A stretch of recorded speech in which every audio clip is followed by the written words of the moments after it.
Every unopened commitment was used on one receipt, and you make use of randomized partial checking again.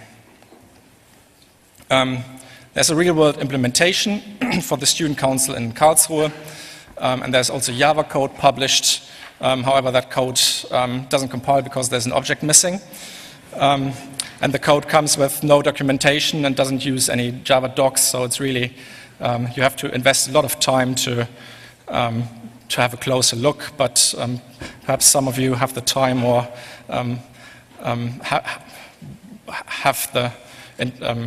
have fun with playing with this a little bit.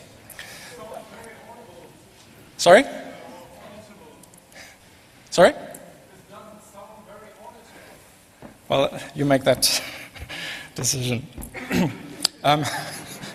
If the random number is not random, then votes can be stolen. For example, if you have dummy votes A, B, C, and D, and the voter 1 votes for candidate A, so you use your random number 1, and the receipt will contain random number 1 and B1 and C1 and D1. And if then the second voter votes for candidate B, the receipt will contain the random number 2 and the dummy votes A2, C2, D2. And if then the voter 3 votes for candidate A, you can represent the first random number to him again and give him a receipt with R1, B1, C1, D1, which is the same as for the first voter. And if he looks it up, then he will be able to find his receipt, and he won't have any concerns. And you can publish a third receipt with anything you like, and the third random number, and the vote has flipped to C in this case, without the voter 3 being aware of that. So what you really have here is a transformation of the problem. If you don't use that, you have to trust the counting. If you apply bingo voting, you have to trust the random nature of the random generator.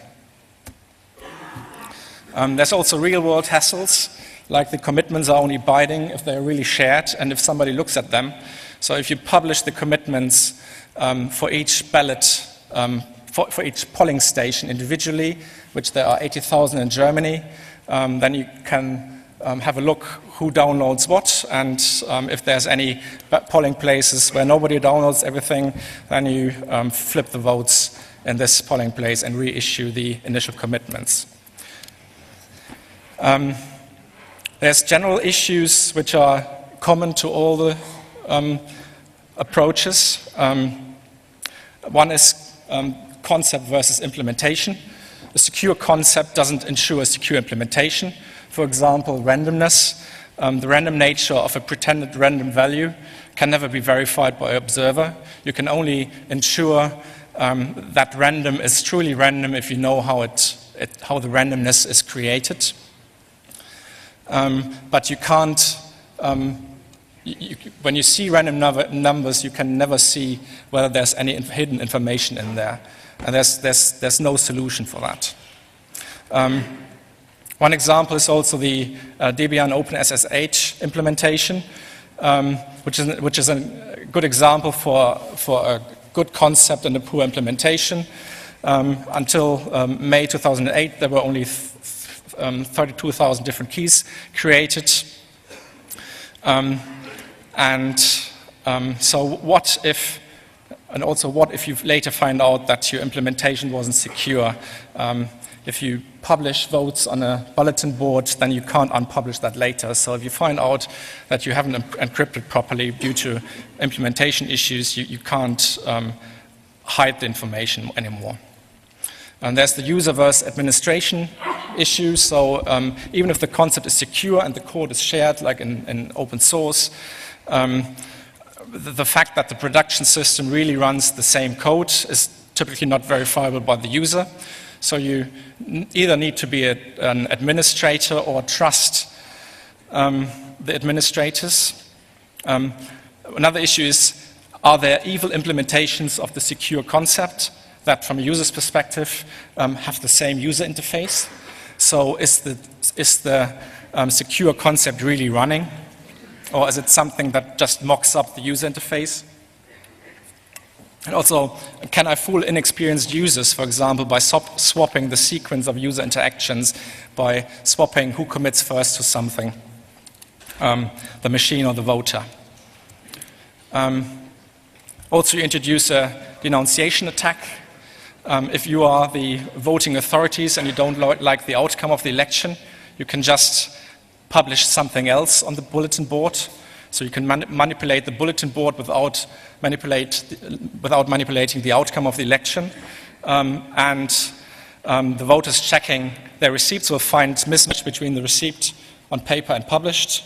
And so you have evidence that the unwanted outcome is a result of tampering, and you can then arrest the usual suspects. That works for all protocols where the receipts are published. And I don't see any way around that. Also, you have Alice and Bob, the usual candidates, versus reality. In real world scenarios, you have more than candidates Alice and Bob. For example, Werder is a city here 35 kilometers from Berlin with a population of 23,000 people. And in the city council election in 2008, they elected 29 city council members. And there were 8 parties and 109 candidates competing for these seats, with 3 votes per voter and cumulative voting, so you could give all the 3 votes to the same candidate. And in Frankfurt am Main, in the city council election 2006, there were 93 city council members, and there were 11 parties and 643 candidates competing. And you had 93 votes per voter and cumulative voting with a maximum of 3 votes per candidate. Now, this is really where the business case for e-voting is. Yeah? If you have to count 93 votes per voter, then that's where you want help where you would like help from electronic counting. Now, let's have a look on how that works with the cryptographic approaches we've seen here. For Werder, you have these 3 votes and 109 candidates. So with 3 ballots, you mark 324 rows once, and you mark 3 rows twice. For punch scan, you have 327 holes. At the best case, 109 groups of 3, and they are in random order. So, good luck with finding your candidate. And with bingo voting, your receipt will contain 327 random numbers, and you check 3 of the 327 random numbers for correctness. Now, go to Frankfurt.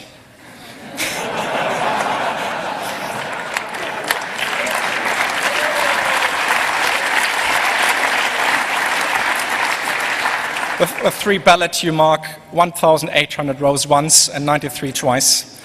Have fun with checking. With punch scan, you have 1,929 holes, and in best case, 643 groups of 3, and they are in random order. And you're finding 93 candidates, and that becomes serious work, I think. With bingo voting, your receipt will contain 1,929 random numbers, of which you check 93 for correctness. Have a nice half day in the ballot place then. Scrutiny. What happens in case of dispute? Who can evaluate and understand the integrity of an election? Probably the test process is easy, but who understands what's underneath? So who understands the math, and who can evaluate or challenge the cryptographic method and ensure it ensures integrity? And if something like this goes to court, this becomes a battle between experts, and it's not longer resolvable by scrutiny committees or judges. To conclude, the core issues with e-voting is the combination of secret input of votes and the black box process. And with every attempt to fix this, and to fix the auditability or transparency issues, you have to take take something away from the secrecy, and you have to look at the input, and you have to have a trusted entity that then ensures the secrecy of the vote, and that puts the secrecy of the vote at risk. So you're trading in secrecy for auditability and transparency. Can cryptography fix it? I think it's an interesting academic problem, but academic world is where this topic should remain, and play around with it, but not with elections. The usability of the described cryptographic methods collapses when e-voting has its biggest strengths: many votes, cumulative voting. And for simpler election systems, the added level of complexity is disproportional to the benefits of e-voting. So there we can continue to use hand counting and have full transparency of what's happening. And even if cryptography fixes the auditability, transparency remains an issue because the methods are too complex, and the purpose of transparency is that the voter have no doubt about the integrity of the voting system. And this goal cannot be achieved with methods that Alice and Bob cannot understand. And this is from yesterday's Frankfurter Allgemeine. And it's on the 2009 elections in Germany, and the waiter says, have you already chosen? And this guy here says, that's not any of your business. Okay, I think I've probably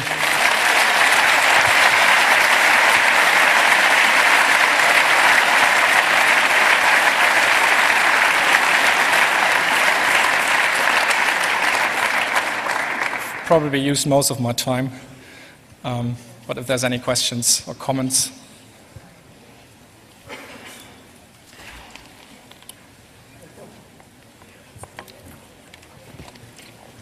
I have one question. Yeah, I'm here.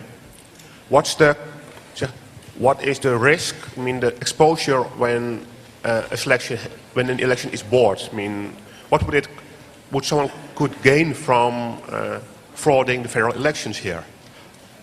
What somebody gains from buying votes? The potential gain.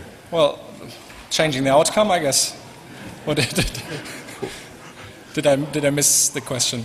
Well, the question is, what is the potential loss to the voters when somebody buys an election or defrauds? I mean, if you control the government here, what could you gain from it in monetary? Well, you can probably remain in business even if you are not elected by the majority anymore.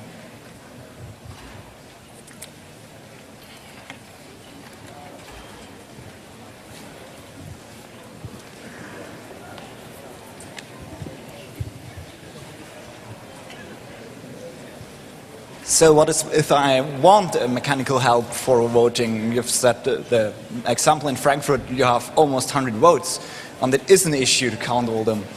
Is there any solution, or do you say electronic voting is dead per concept?